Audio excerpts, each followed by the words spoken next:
bilen siyasi yoki iqtisodiy yoki do'stlik munosabati bo'lib kelganlar yoki parlament a'zolariga saylangandan keyin Xitoy hukumati bilan yuqoridagi munosabatlarni qurishga boshlaganligi bayqalgan.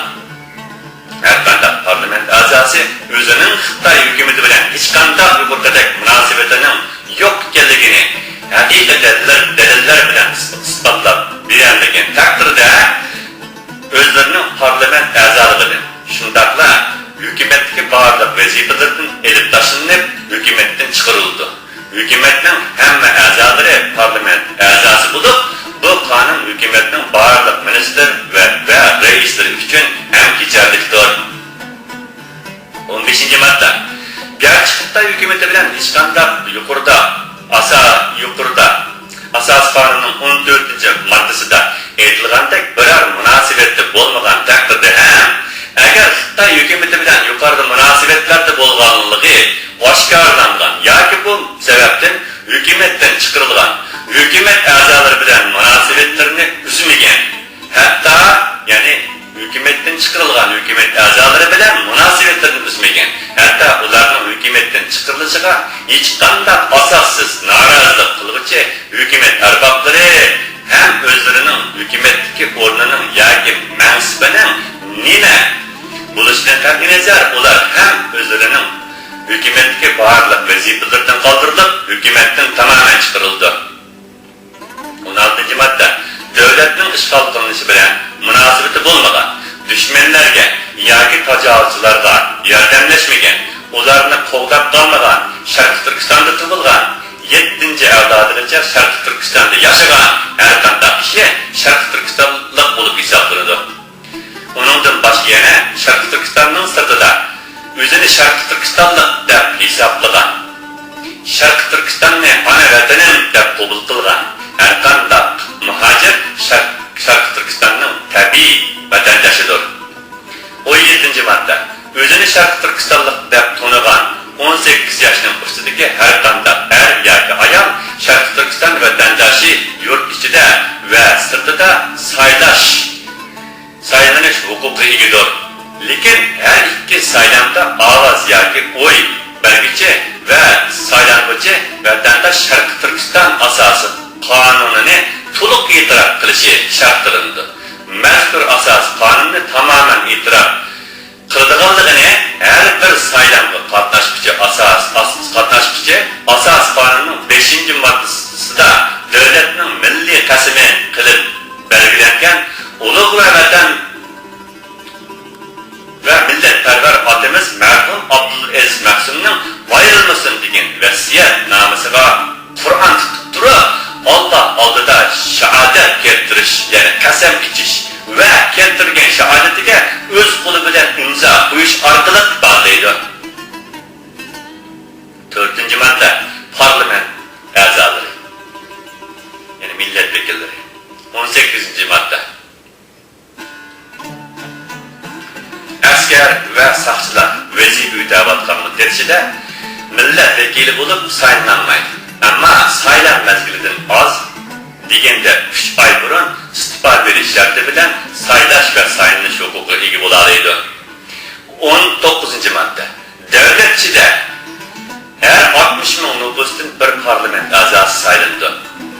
Surgunlik parlament uchun parlament a'zolari yashayotgan davlatlardagi Sharqiy Turkistonliklarning nüfus soniga va ularning amaliy ahvoliga asosan dastlabki qurilgan parlamentning qonunlashgan belgilamalari bo'yicha saylandi. Ammo surgunlik parlament a'zolarining soni 60 kishidan kam bo'lmaydi. 20-madda. Parlament xodimlari parlament rais tarafidan tayinlandi. 21-madda.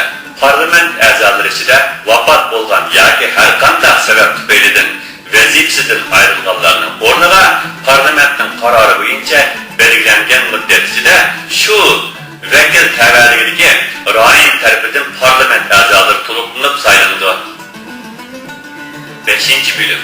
Qonunlar va qarorlar. 22-madda. Barliq qonunlar parlament tarafidan tuzib chiqiladi. Bu qonunlar 3-2 ovoz bilan ma'qullandi. ma'qullangan qonunlarni hukumat ijro qildi. 23-madda barliq qarorlar hukumat tomonidan chiqarildi. Bosh minister, ya'ni boshbakan bir yoki ikki ministerni hukumat bayonotchisi, ya'ni hukumat so'zchisi qilib tayinlaydi. 6-bölüm parlament ve devlet armiyasi. 24-madda yurt ichida vatan ozod bo'lgandan keyin davlat raisi davlat armiyasining bosh qo'mondoni bo'ladi.